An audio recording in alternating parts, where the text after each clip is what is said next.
گناہ تو ہم کرتے رہتے ہیں، گناہوں سے انسان نہیں باز آ پاتا، چھوٹے گناہ بھی ہوتے ہیں، بڑے گناہ بھی ہوتے ہیں۔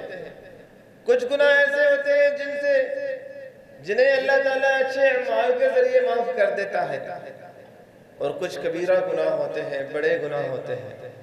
بڑے گناہوں کے لیے اسلام نے ہمیں یہ بتایا ہے کہ اس میں ضروری ہے کہ انسان توبہ کرے، اللہ سے معافی مانگے۔ توبہ ہوتا یہ ہے کہ انسان سب سے پہلے اس گناہ پہ انسان کو افسوس ہو، شرمندگی ہو، احساس ہو کہ یا اللہ میں نے یہ گناہ کیوں کیا ہے۔ نمبر 2، انسان اس گناہ سے اللہ سے معافی مانگتا ہے کہ یا اللہ مجھے معاف کر دے، میں نے یہ غلطی کر لی ہے۔ نمبر 3، یہ عزم کرنا کہ اے اللہ گناہ میں کر چکا ہوں، یہ ماضی تھا، مستقبل میں دوبارہ میں گناہ نہیں کروں گا۔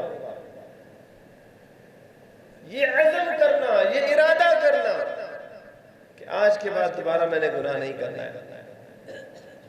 اور اسی طریقے سے اگر انسان اور انسان کے درمیان بندوں کے حقوق میں اگر انسان سے غلطی ہوتی ہے تو اس میں یہ شرط بھی ہے کہ لوگوں کو ان کا حق واپس کر دینا۔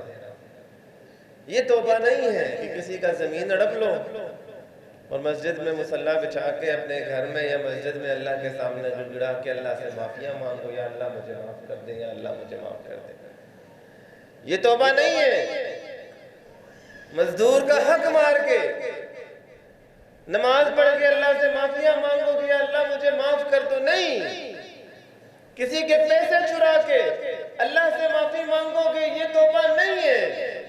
کسی کا دل توڑ کے اللہ کے ساتھ معافیاں مانگو کہ یہ توبہ نہیں ہے۔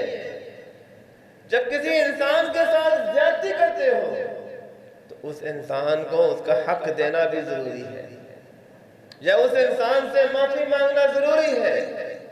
یہ توبہ کا شرط ہے، جس انسان کے توبہ میں یہ چاروں چیزیں موجود ہو جائیں۔